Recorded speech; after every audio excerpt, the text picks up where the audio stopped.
It's good to be back in the forest and once again breathe the crisp, clear air of the Afterlife SMP. However, I don't think I'm gonna be here for very long. Now, the reason I'm saying that is not because I'm leaving or anything. No, I'm not going anywhere. The reason I'm saying that is because what I have planned for today is probably better suited to a test world, and as a result, I don't think I'm going to be spending too much time on the server itself. But before we get into that, let's just take a look around, and you might notice there's something very different going on. Yes, there's been some mod updates since the last time I was on here, and as a result, there's now a new mod. I think it's called Distant Horizons or something, and that means I can see to the distant horizon. That kind of makes sense. But anyway, yeah, as you can see, we can see all the way to just about the edge of the world. I'm not 100% sure if I like it, but as you can see, it makes my watchtower much easier to find, and I won't be getting lost anytime soon. In fact, I can see all the way to the watchtower from the research lab. Now, the reason why I'm going to be spending a lot of time in the development world is because this next part of my build is going to be extremely redstone intensive.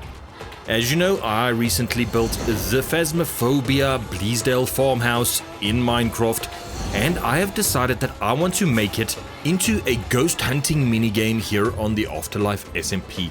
Now, in order to make a ghost hunting minigame, I'm going to need to create some ghosts, and that's going to take a lot of redstone. So I need to build something that can create a ghost for me and then install it into the house. But before I do that, I'm going to see how far I can get here on the Afterlife SMP, just to let people know that, hey, I'm still here, and maybe just get them wondering what on earth I'm up to. Now, I'm still trying to wrap my head around the Distant Horizons mod, because it's just weird being able to see that far in Minecraft. And I must admit, it is quite beautiful, and it's pretty awesome, and I'll probably get used to it, but right now, yeah, let's just get back to what we were doing, and I actually came up here to look for a nice flat area that I can use as a redstone test bed, and I think I found it down there in the old village. I'm still busy building over there. I'll get it done sometime, but for now I'm going to use it as my redstone testing area. So let's get started. I'll pop my box of redstone goodies down over here. I am a little bit short, but I'm sure it's enough to get me started. And then let's get going. Now, the first thing I need to do is build a selector system, which will of course allow me to select which ghost we're going to be hunting. And this is going to be happening random, so I think the easiest way to do this is to just set up a simple old item filter, and then the ghost will be randomly decided by the item being dispensed from a dispenser on the other end. So it's quite a simple system, and I think it's going to be quite easy to build. So I'm going to skip that step for now and move straight along to the next step in the process. Right now I have to see if I can take an output from this dropper and use that to trigger the ghost. And I think this is a good time to give you an overview of how the game's going to work. You're going to go in, you're going to hit the start button, and then a ghost is going to be triggered. Now, it's not going to be an actual ghost, of course. It's going to be 3 pieces of evidence that will get dispensed throughout the house. You then have to go into the house, find those 3 pieces of evidence, just like you do in Phasmophobia, and come back and use that evidence to identify the ghost. Depending on whether you're right or wrong, you will either get a pleasant surprise or a fiery doom. So what I'm trying to do right now is figure out how exactly to dispense those 3 pieces of evidence. So let's get a little bit of work done and let's see if we can figure all of this out. Okay, so we have now reached the stage where we are able to dispense some evidence based on which ghost is selected. But as you can see, it is still in a singular form, so there's not much testing happening really. We need to scale this up a little bit and then see where it goes from there. And now we have the ability to select one of 3 random ghosts, but I think I might be hitting a bit of a wall with how easy it is to work in this environment.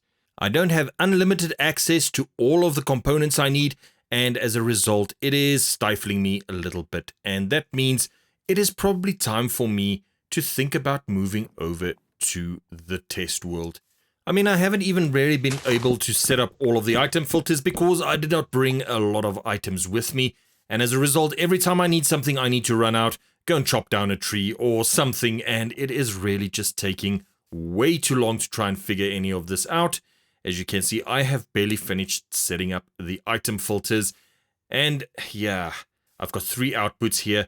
I'm going to need more than that because a game with just 3 ghosts isn't going to be extremely exciting. So I think the time has come to get off the Afterlife server, head over to the test world, and go build ourselves a ghost. And here we are. Now I've set up 9 dispensers here for 9 pieces of evidence. And I just realized that I have no idea how many pieces of evidence I need. I also don't know how many ghosts I want to implement into this game.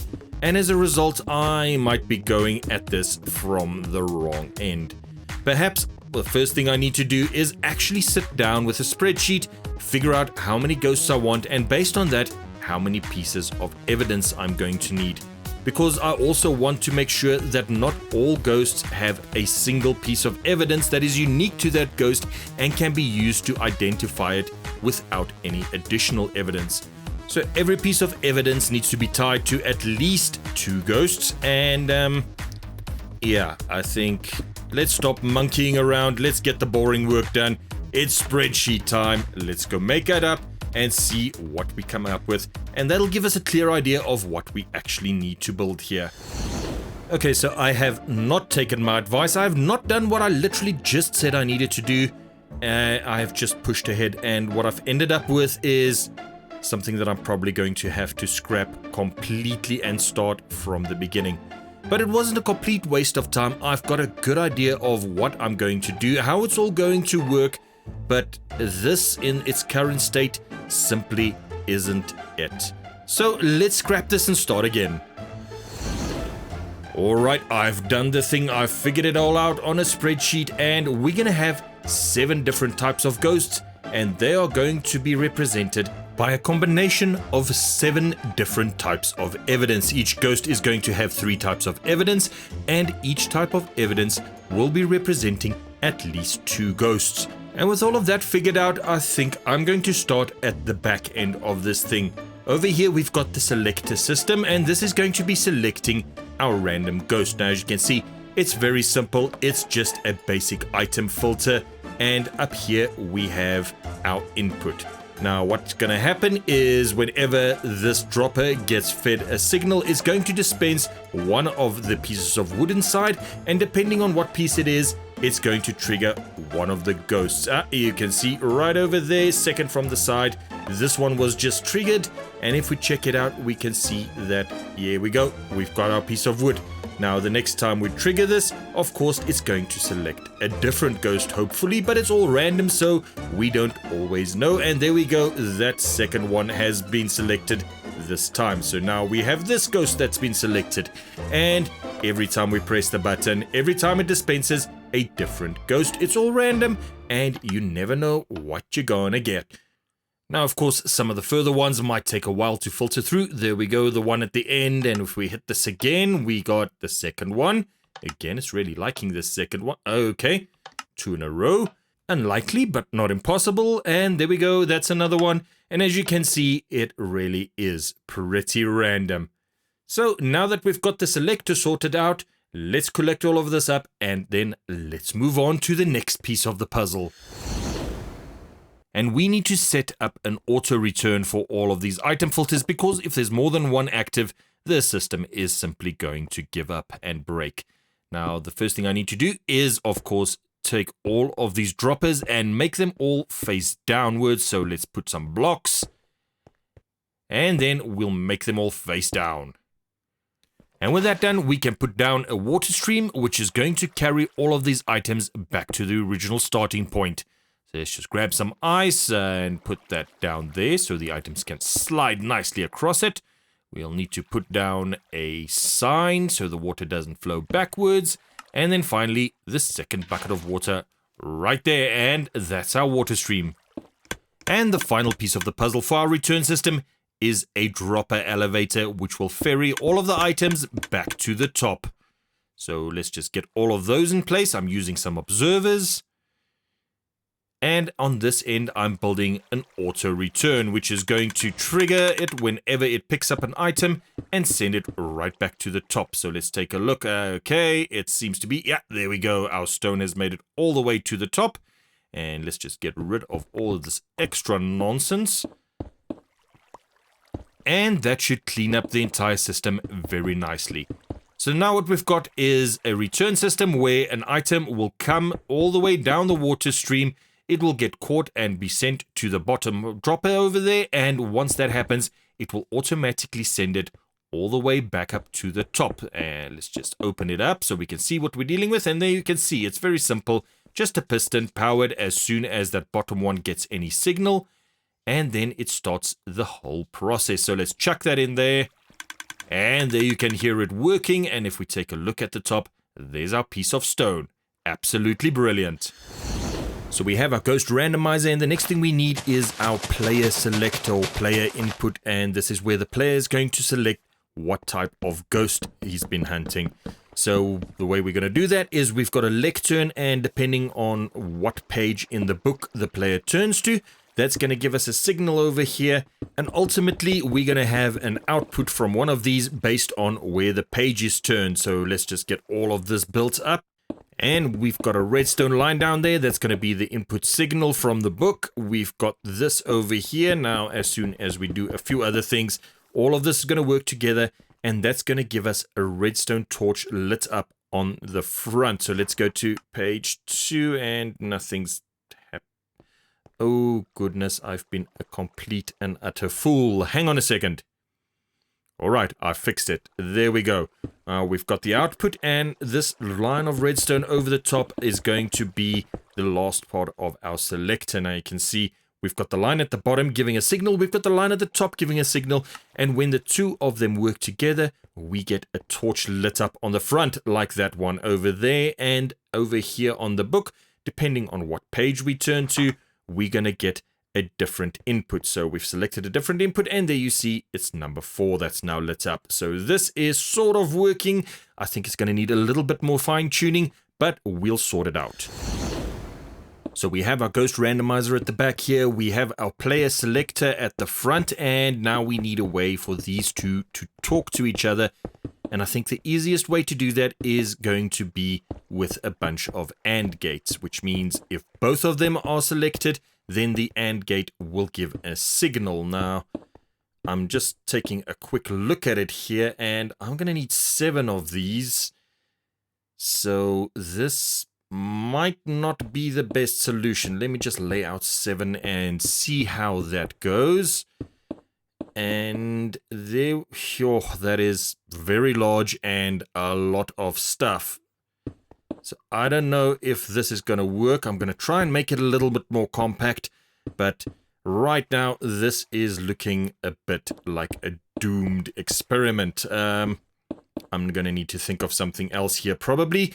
But let's just see how this goes, and then I'll see what I do about it. Alright, so I was making this way too complicated, and I've come up with a new solution, and that is pistons. So if the one piston on this side is activated, you need the piston on the other side to be activated as well, and that will somehow pass along a current. Alright, take 2. That was also way overcomplicated. All I'm going to do is have a block at the bottom, powering the block above it, and if the input from the book and the input from the ghost selection system matches up, we're going to have power going through it, and we're going to get an output signal. So, let's see, how am I going to power this block? I need some way that I can power it and unpower it, depending on whether you've got the right ghost selected from the book or not. So, hang on, give me a second. Okay, we're getting closer. We are almost there. It's not quite working just yet. I think this piston needs to go. And then maybe all I need to do is actually have a redstone torch over here, which gets powered from there. So if I put that there, and there we go. Okay. So So there we go. That seems to work. All right, that's unpowered now. But if I power that redstone torch with a signal coming from the ghost selector, I think we've got something that's going to work. I've just about finished wiring up all of the dispensers to the actual torches over here, and now this is the last one. Let's just get it all the way up there. Run the signal to the dispenser, and there we go. Now, if we put something in this dispenser, you'll see we get a signal, and it's not powering the torch. I think my signal or my line is simply too long, and there we go. All right. Now, let's remove this one, and you'll see the last torch over there is active, and that corresponds to the dropper on the end here. So let's just tidy this up a little bit, and basically what's happening is we've got a signal coming from the dropper at the ghost selector, and that is powering the torch on this end. Now, if we choose a corresponding ghost from the book, the piston will push forward and we will have an active output coming from it. Alright, so the next thing we need to do is integrate all of this into the actual world, and as in Phasmophobia, we're going to have a truck where you start and end your mission. Now, the truck is big, the truck is very ugly, but deep down it is beautiful and it deserves to be loved. So here we go. Alright, let's just fix this little bit up here, and there we go, we've got a truck. Now, truck's been given a paint job. It is looking a bit friendlier now. Let's just replace these little bits over here. And then I think we can go inside and wire everything up. So everything has been wired to the truck. As you can see, we've got some output signals over there, which will start and end the game. And everything is going to be controlled from within the truck. So we should be good to go on everything, and I've put down a little lectern over here. I'm going to put the instructions over there so people can know how to play the game. And with that all done, I think we can start some testing. You know, we've got enough going to see if the basic stuff works. The only things I still need to do is the dispensing of the evidence, but I think everything else is in place. So inside the truck, we of course have our screens over there, we have some computers over here, and back here we have the start and the finish button and the lectern with the ghost book on it. Now, one thing that is still outstanding is the light inside to show that the game is active, and I'm gonna be doing that now. Now, the system that I've got in mind is quite simple. We've simply got two droppers that's going to be passing a block between each other, and depending where it is, it's going to be on or off. Now, let me just get some buttons wired up here so I can give it a test, and here we go. This button goes to the other side. This is, I think, the on switch or off switch. I'm not 100% sure, but there we go. And let's just plonk an item in there, and if we now press this button, the light turns on. Success. So we need to incorporate that into the truck now, and then when we push the other button, which will be the end button, it should turn off, and there we go. Everything works. Of course, it is a different story trying to install this system into the truck because space is very, very limited. I've had to alter it a little bit, but I think we've got it going. We've got the light on there, and now we need to wire it up so that it works with the rest of the system. And of course, we're just going to take the output from the start and finish buttons inside and wire it up into the light switch. So let's get all of that done. And I've had to take apart the whole front end of the truck because wiring it up was a pain, but it should be working now. Let's see. Okay. The system is empty at the moment, so if I press start, it should turn on, and it does not. Okay, we've got a problem, and the problem is that I did not put a block into the system, so let's just drop the stone in there. Now, if I press the button, well, let's just empty it first, and there we go. Okay, so as you can see, that is the punishment for choosing the wrong ghost. You're going to be dropped into a pool of hot lava. Okay, so the system is empty right now. There's nothing in there, and we can give it another test.